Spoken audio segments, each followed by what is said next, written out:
उपासना समर्पण योग अध्याय 5 डे 4। अभी कल हमने पढ़ा कि गुरुवर्ण क्या होता है और गुरुवर्ण का मतलब है एक ऐसे व्यक्तित्व का अपने के साथ जुड़ना जो हमें हमारे आत्मिक उत्कर्ष में हमारी मदद कर सके। आगे क्वेश्चन आता है कि गुरुवर्ण आवश्यक है या नहीं है, मतलब करने की ज़रूरत है कि नहीं है कि हम अपने आप ही उठ सकते हैं। यह कार्य अनेकों सुयोगियों से संपर्क साधते रहने पर भी संभव है या नहीं, मतलब हम लगातार सुयोग मतलब ऐसे लोग ढूंढते रहें जो हमें ऐसे रास्ते पे चला सकें, और उसको ढूंढते रहने के बाद क्या संभव भी है कि कोई हमें ऐसा सुयोग इंसान मिले या ना मिले। ये दो क्वेश्चन उठाए जा रहे हैं।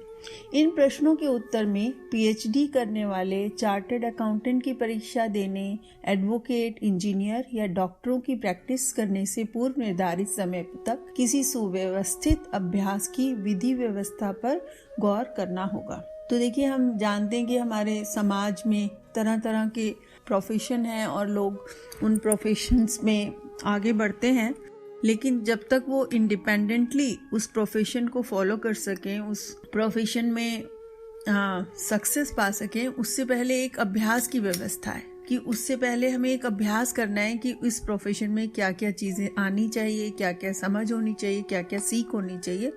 उसकी एक विधि व्यवस्था है, एक तरह का एक बना हुआ एक हमारा वो उस तरह का संस्थाएं, मतलब इस तरह का सामाजिक एक ढांचा है जिसमें वो एक तरह की प्रैक्टिस करता है।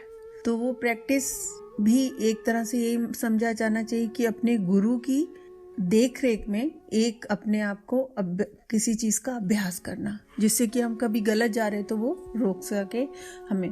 तो ये लगातार है। हम देखिए, बच्चा भी जो होता है जब चलना सीखता है तो माँ बाप बराबर उसे देखते रहते हैं कि वो गिरे नहीं, कुछ ऐसा ना करे जिससे कि वो चलने में उसको रुकावट या बाधा पड़े।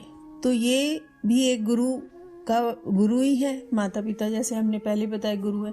तो हर चीज़ को जो हम नहीं सीख रहे हैं उसमें अपने आप सीखने के बाद, और जिसका हमने समाज में आगे जाके उपयोग करना है समाज के प्रति, उसके लिए बहुत ज़रूरी हो जाता है कि हमारे पास एक गुरु हो जो कि हमें आगे आने वाली सारी कठिनाइयों से, उठे आने वाले रोड़ों से, रास्तों से सावधान कर सकें और हमें प्रशिक्षण दे सकें कि अगर ऐसा मौका आए तो हम कैसे उस पर आगे बढ़ रहे हैं। आगे लिखते हैं गुरुदेव, इन सभी प्रयोजनों के लिए निश्चित गाइड नियुक्त करने होते हैं। किसी से भी, कहीं भी, कुछ भी, जहाँ तहाँ से अनुभव लाभ प्राप्त करते रहने की बात यदि कोई छात्र सोचे और किसी एक के बनने की बात को व्यर्थ कहे तो उसका कथन समीचीन नहीं माना जाएगा। तो वो ये दूसरी बात गुरुदेव कहते हैं कि लोग सोचते हैं कि अरे हमें क्या ज़रूरत है, हमने तो पढ़ लिया पुस्तकों से और हमको आ गया, अब नॉलेज तो है ही हमें, अब बस चल पड़ो इस रास्ते पे। और जहाँ कहीं भी जिस सड़क रास्ते में कितने भी लोग मिलेंगे, उनके अनुभव होंगे, उनके एक्सपीरियंस जब वो बताएंगे तो कभी किसी का कुछ पिक कर लिया, कभी किसी का कुछ पिक कर लिया, कभी किसी का पिक कर लिया, और हम आगे बढ़ जाएंगे, हम निकल जाएंगे। अपने आप को वो समझते हैं कि हमें किसी भी तरह के अभ्यास करने के लिए किसी का भी संरक्षण, गाइड की ज़रूरत नहीं है ना, और या किसी एक गाइड की ज़रूरत नहीं है। जहाँ तहाँ से नॉलेज मिली वो उठा लिया जाएगा। तो ये कथन समीचीन नहीं होगा, ये कथन मान्य नहीं माना जाएगा। क्यों नहीं माना जाएगा कि जब हम आगे गुरुदेव लिखते हैं कि निश्चित नियुक्ति से एक निश्चित उत्तरदायित्व बनता है और उस सीमा बंधन के आधार पर निश्चिंतता भी रहती है। तो जब हम निश्चित नियुक्ति करते हैं, किसी एक को चुनते हैं, तो उससे क्या होता है कि हमारे एक उत्तरदायित्व बन जाता है। हम जैसे कोई लॉयर है और वो किसी बड़े लॉयर के अंडर में काम कर रहा है, तो वो बड़ा लॉयर उसको बताएगा कि भाई देखो, इतने बजे तुम्हें आना है, इतने बजे तुम चले जाओगे, और इस समय के बीच में तुम्हें ये 6 चीज़ें करनी है।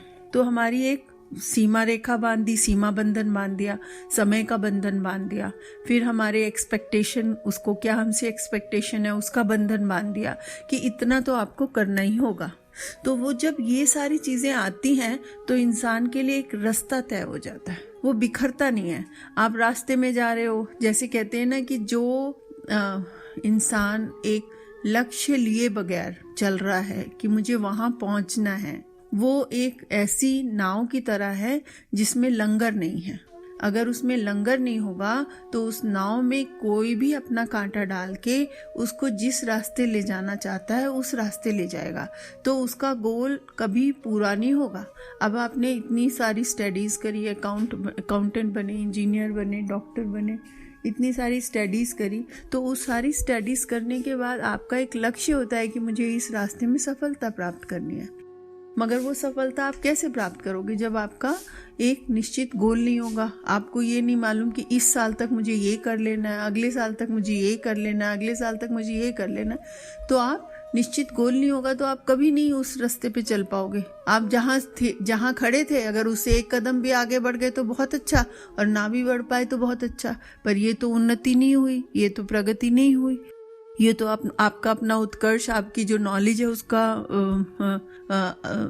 अच्छा उपयोग भी नहीं हुआ। तो इसलिए ज़रूरत है कि एक नियुक्ति की जाए, एक गुरु को चुना जाए, एक सुयोग पर्सन को चुना जाए जो कि आपको दिशा दे सके, आपके लिए एक सीमा बंधन बांध सके कि इतने समय में तुम्हें इतना अचीव करना है। जैसे हम देखो, आप परीक्षाएं होती है, हम स्कूल में पढ़ते हैं, तो उसका सीमा बंधन होता है ना कि हर साल में आपको एक कक्षा उत्तीर्ण करनी है। आप पिछले साल 8th क्लास में थे, अगले साल पूरा 365 दिन पढ़ने के बाद आप 9th क्लास में चले जाओगे।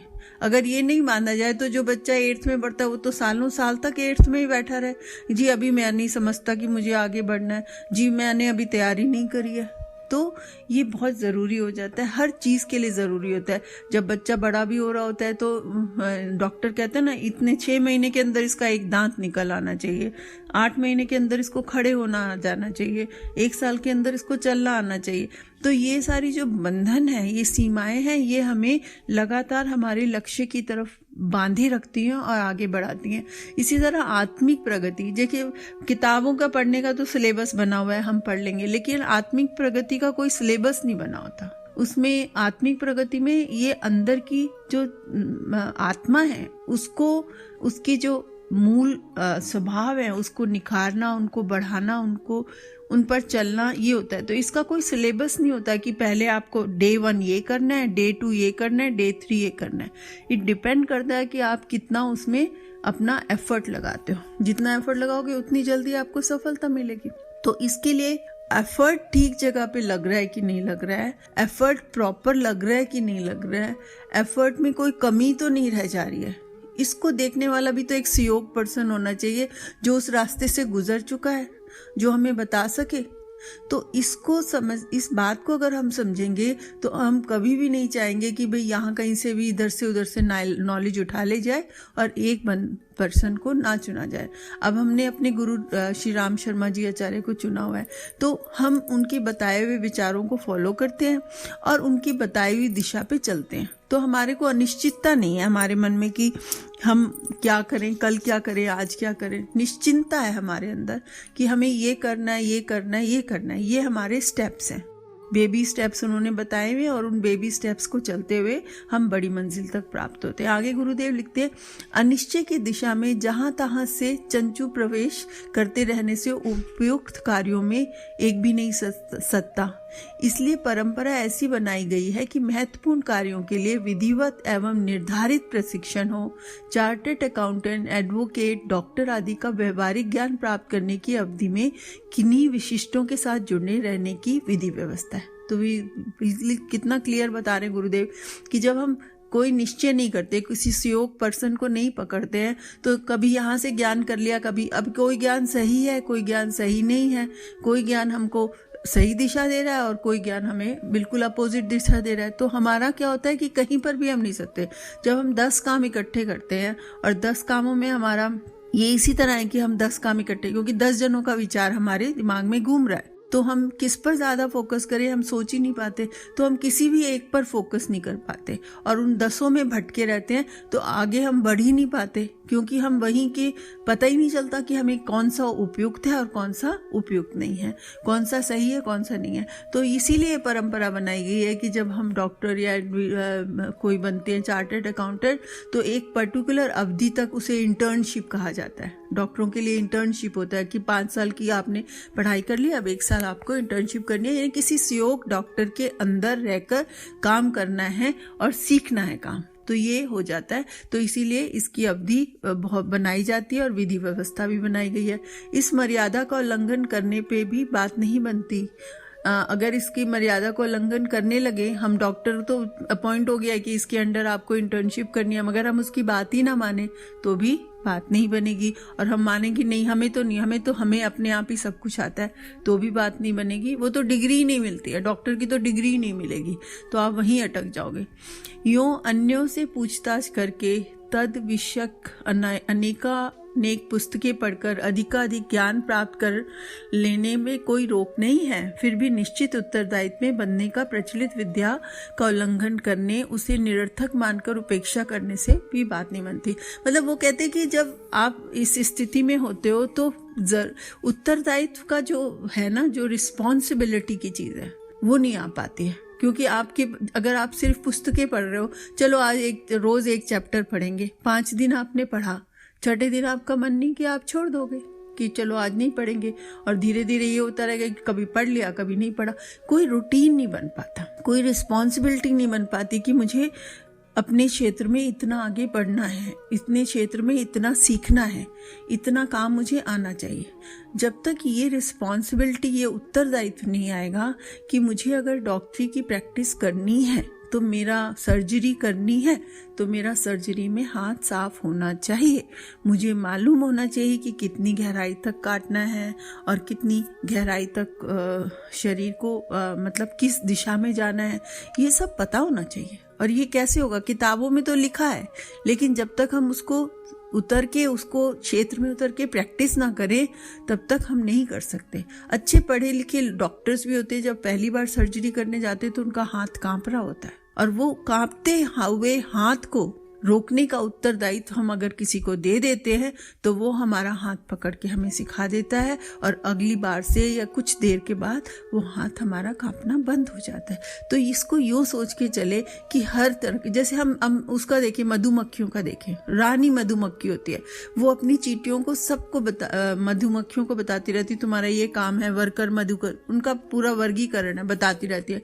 पर जिस दिन रानी मधुमक्खी मर जाए, उस दिन वो जो और मधुमक्खियां हैं वो सिर्फ इसलिए मर जाती हैं कि उन्हें पता ही नहीं है कि अब करना क्या है, और वो उस चक्कर में वो भटक कर मर जाती हैं। तो वो जो नेचर ने तरह तरह के ये एग्जाम्पल बनाए हुए हमारे लिए, ये एग्जाम्पल हमें सिखाते हैं कि उत्तरदायित्व किसी को देना ही पड़ता है जो हमारी उंगली पकड़ के हमें आगे चला सके। उसको निरर्थक मान ले कि उसका कोई अर्थ नहीं है, ये तो सब कही सुनी बातें हैं, हमें कोई ज़रूरत नहीं है किसी को अपना गुरु बनाने की, गुरु वरण करने की। तो ये हमारी भूल है, क्योंकि आजकल हम देखें बिना गुरु के कितने लोग बढ़ पाए हैं और कितने आगे पहुंच पाए हैं। सबके पीछे किसी न किसी गुरु का हाथ होता है। विवेकानंद के पीछे परमहंस का हाथ था, शिवाजी के पीछे उनके गुरु समर्थ गुरु का हाथ था, हर किसी के। और हम देख रहे हैं कि हमारे जीवन में हम कहाँ थे और कहाँ से कहाँ पहुँच गए, कब क्यों पहुंच गए, क्योंकि हमने श्री राम शर्मा जी को अपना गुरु बनाया, उनके बताए हुए आदर्शों पे चल रहे हैं, उनके बताए हुए इंस्ट्रक्शंस को फॉलो कर रहे हैं। तो आज से अगर 10 साल मैं पहले देखूं तो मैं कहाँ थी? इस दुनिया में खोई हुई थी, कुछ मतलब ही नहीं था कि आत्मा क्या होती है या कुछ क्या होता है। लेकिन आज उसी आत्मिक रास्ते पे बढ़कर इतनी प्रसन्नता है, इतना मन में संतोष है, इतनी मन में खुशी है, और घर में इतना सुंदर वातावरण क्रिएट हो गया इस सब के पीछे। उसका सारा श्रेय हमारे गुरु को ही जाता है। आज का इतना ही स्वाध्याय यहीं पर खत्म करते हैं और गायत्री मंत्र पढ़ते हैं कि जो ज्ञान समझा जाना वो हमारे जीवन में उतरे। ओम भूर्भुवः स्वः तत्सवितुर्वरेण्यं भर्गो देवस्य धीमहि धियो यो नः प्रचोदयात्। जय गुरुदेव।